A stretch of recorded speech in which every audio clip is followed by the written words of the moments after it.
বলার কিছু নাই, তাও জাস্ট। এবার এর মধ্যে একটা পনির দিয়ে দিচ্ছি, রেডি। খেতে কিন্তু দারুণ হয়েছে। Hey guys, good morning. I'm Tomsri. Welcome back to my YouTube channel, Tomsri Vlog. Morning বলছি, এখন বাজে 8টা। তো মেয়েকে স্কুলে ছেড়ে দিয়ে জাস্ট এলাম। এবার বাকি বাড়ির কাজ সারার পালা। আর আজকে দেখুন এই যে নতুন নাইটি উদ্বোধন করলাম নতুন বছরে। তো ভাবলাম চলো, না এটা মানে বলার কিছু নাই, তাও জাস্ট বললাম, অন্য কিছু নয়, অন্যভাবে নিও না। যাই হোক, এবারে সব মানে কি বলবো, লাল লাল লাল রেড কালারের শাড়ি, রেড কালারের নাইটি এইসবই কিনেছি, ঠিক আছে। তো চলো আজকে শুরু করছি এই ডেইলি ব্লগ একটা। তো অনেকেই পছন্দ করো ডেইলি ব্লগ দেখতে, তো দেখতে থাকো আজকের ভিডিও, আশা করি ভালো লাগে।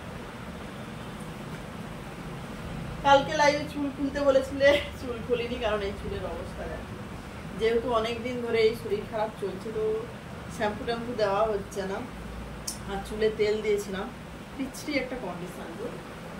দেখ কেমন গোটলা হয়ে গেছে চুলগুলো, গোটলা পাঠিয়ে গেছে, ঠিক আছে, গোটলা গোটলা হয়ে গেছে, তার জন্য এই অবস্থা।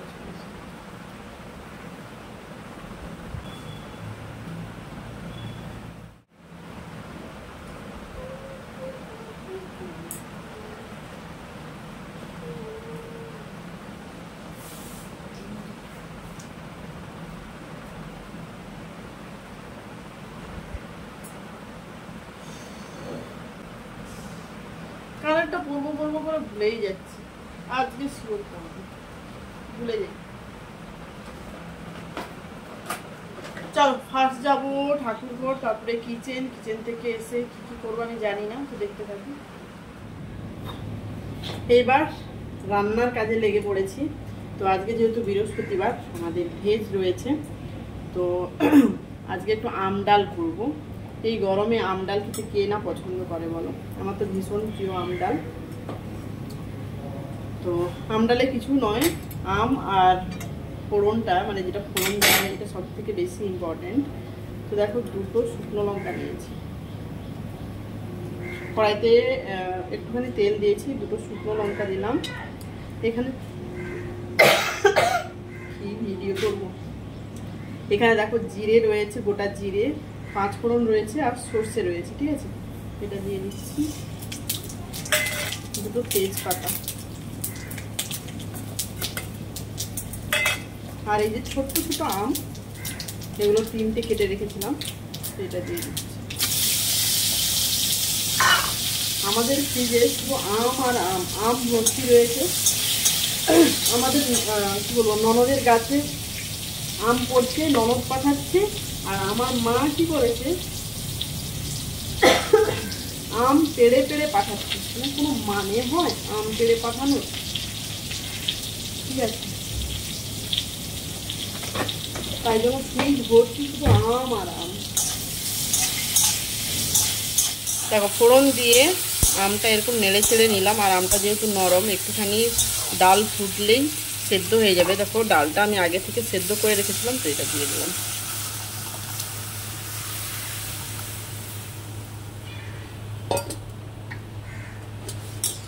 একটু ফুট উঠলেই নামিয়ে নেব। এই যে আম ডাল কমপ্লিট। এবার হবে ফুলকপি। ইনি হচ্ছে ফুল, তার জন্য দেখতে খুবই সুন্দরী, কিন্তু ব্যাপারটা হচ্ছে আমি খেতে খুব একটা ভালোবাসি না। তার উপরে এই গরমকালে তো বিলকুল ভালো লাগে না, বাট আনলে তো রান্না করতেই হবে। তো ফার্স্ট দেখো এটা নুন হলুদ দিয়ে না একটুখানি জাস্ট হালকা সেদ্ধ করে নিয়েছিলাম, যেহেতু শীতকালের নয় তার জন্য হালকা সেদ্ধ করে আবার একটুখানি ফ্রাই করেছি, ঠিক আছে। এবার কড়াইতে দিয়ে দিচ্ছি জিরে, এখানে 5 ফোড়ন দেবো না, জিরে ফোড়ন দেবো।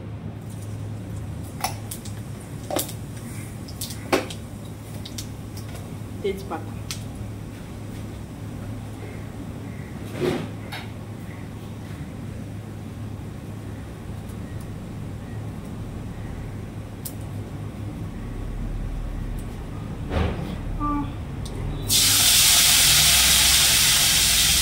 টমেটো কেটে দিচ্ছি, যেহেতু নিরামিষ তরকারি তো একটুখানি টমেটো বেশি করে দিতে লাগে।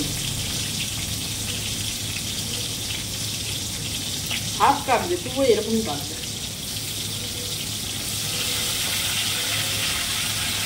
দুটো কাঁচা লঙ্কা,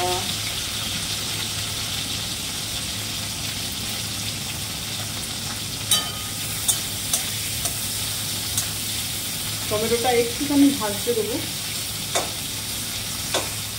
এবার দিলাম দেখো আদা বাটা,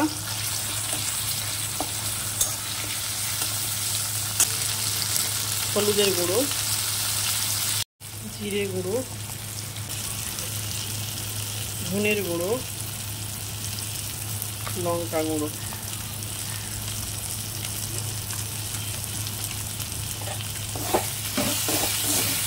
দেখো হালকা জল, যাতে মশলাটা না পুড়ে যায়, যেহেতু গুঁড়ো মশলা সব তো, তার জন্যই। টমেটো গলে যায়, তার জন্য পরিমাণ মতো নুন দিয়ে দিচ্ছি।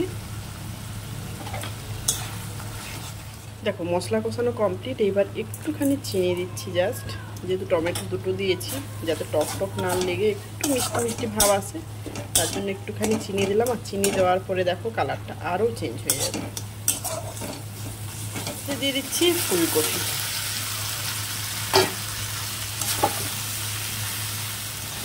ফুলকপিটা ভালো করে মশলার সাথে নাড়িয়ে চাড়িয়ে নেব।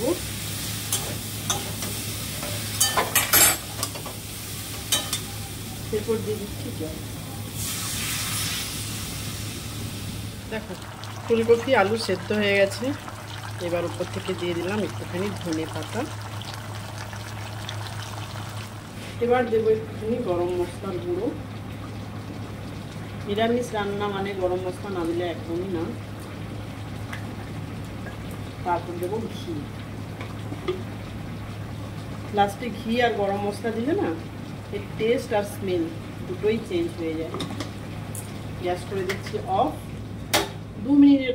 2 মিনিটের মতো ঢাকা রাখছি, তারপরে নামিয়ে নেব। এবার যেটা করবো সেটা হচ্ছে পনির। এই যে পনিরটা আনা হয়েছিল ফুলকপি দিয়ে বানানোর জন্য, তো ভাবলাম যে না আজকে ফুলকপি দিয়ে বানাবো না, একটুখানি পনিরের চপ করবো, তার জন্যই। আরে হ্যাঁ,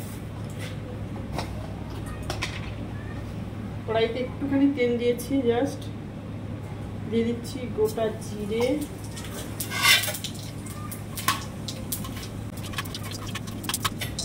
কাঁচা লঙ্কা, আদা একটুখানি,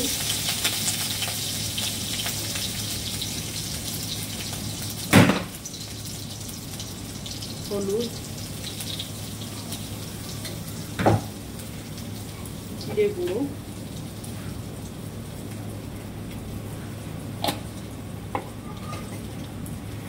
ধনে গুঁড়ো,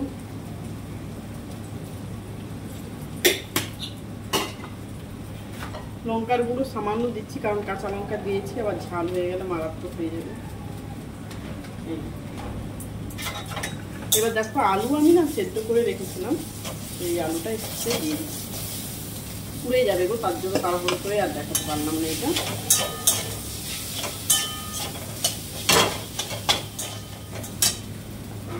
পরিমাণ মতো নুন দিয়ে দিচ্ছি, আলুতে যতখানি নুন লাগে সেই অনুযায়ী দিয়ে দিচ্ছি।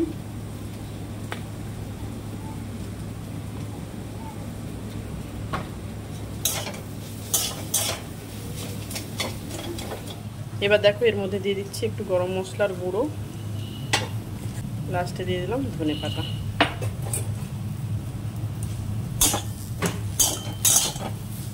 চপের মশলা আমার রেডি। মোটামুটি সমস্ত কিছু রেডি করে ফেলেছি পনিরের চপের জন্য। পনিরটা দেখো এরকম স্লাইস করে কেটেছি, পাতলা পাতলা করে, খুব পাতলা নয়, এই যে ওকে এইভাবে কেটেছি। এবার কি করব, একটা নিলাম, নিয়ে তার মধ্যে এই যে আলুগুলোকে দেখো এইভাবে ছোট ছোট করে নিয়েছি, মানে ছোট ছোট করে ভাগ করে নিয়েছি। এবার এর মধ্যে দিলাম। এবার এর মধ্যে একটা পনির দিয়ে দিচ্ছি, না দিলেও হতো বাট দিচ্ছি, দিলে জিনিসটা পনিরটা বেশি মুখে লাগে, এই আর কি। এই করে বানিয়ে নিলাম। বেসনটাও দেখো একটু গোটা জিরে, তারপরে হলুদের গুঁড়ো, লঙ্কার গুঁড়ো, একটু খাওয়া সোডা, তারপরে লবণ দিয়ে জল দিয়ে মেখে রেখেছি। ওকে, তো এরকম করে নিচ্ছি।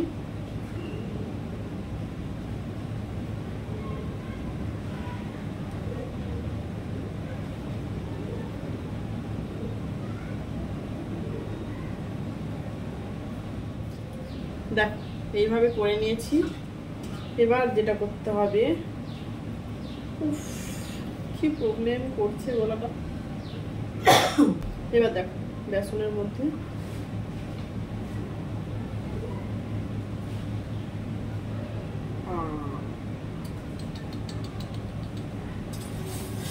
পুরি না, পাতলা হয়ে গেছে মনে হচ্ছে বেসনটা একটুখানি।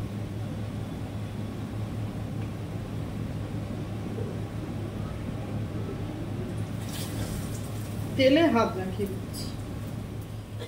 এবার দেখো আস্তে করে উল্টে পাল্টে দেবো। কড়াইটা বড্ড ছোট, আর আমার ছোট জিনিসে কেন কি জানি এরকমই কাজ করতে ভালো লাগে, তার জন্য করছি। দাও আমাকে ধরে করতে হবে, পাল্টে দেখাই। বড় বড় চপ হয়েছে, দুপাশটা ভালো করে উল্টে পাল্টে মানে গোল্ডেন কালার করে ফ্রাই করে নেব। এই যে রেডি। আহা, চপের সাইজগুলো দেখবে ইয়া বড় বড়। তো নিরামিষের দিন একটু ডাল আর এরকম যদি পকোড়া থাকে, পনিরের পকোড়া, তাহলে অন্য কিছু লাগবে বলে মনে হয় না, তাই না? যাই হোক, এখন মিস্টার অফিস যাবে, ওনার মতো ভেজে দিয়েছি। বাকিটা আমরা যখন খাবো তখন ভাজবো, কারণ ঠান্ডা কোনো জিনিস, এইরকম ডিপ ফ্রাইয়ের কোনো জিনিস ঠান্ডা ভালো লাগবে না, তাই না? পরে ভাজবো। রয়েছে দেখো ঢ্যাঁড়সের তরকারি, আম ডাল, তারপরে এটা কি বললাম, ফুলকপি, আর এই যে পনির পকোড়া। এই হচ্ছে আজকের মেনু।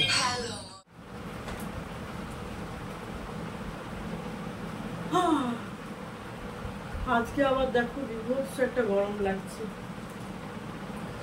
এই ঠান্ডা গরম করে করে শরীরগুলো খারাপ হচ্ছে আর কিছু। তো আজকের ভিডিও এখানেই কি করি, চলো আজকের ভিডিও এখানেই শেষ করলাম। ভিডিও ভালো লাগলে অবশ্যই লাইক করো, শেয়ার করো, কমেন্টস করো। আর যারা যারা নতুন রয়েছে এখনো পর্যন্ত আমার চ্যানেলটা সাবস্ক্রাইব করোনি, তাদের বলবো আমার ভিডিও যদি ভালো লাগে তাহলে অবশ্যই চ্যানেলটা সাবস্ক্রাইব করে দিয়ে দিও। চলো আজকের মতো টাটা, বাই বাই। আর হ্যাঁ, সবাই এরকমভাবে ভেজের দিনে পনির পকোড়াটা বানিয়ে খেয়ে দেখতে পারো, খেতে কিন্তু দারুণ হয়েছে। আমি একটু টেস্ট করে নিয়েছি। চলো।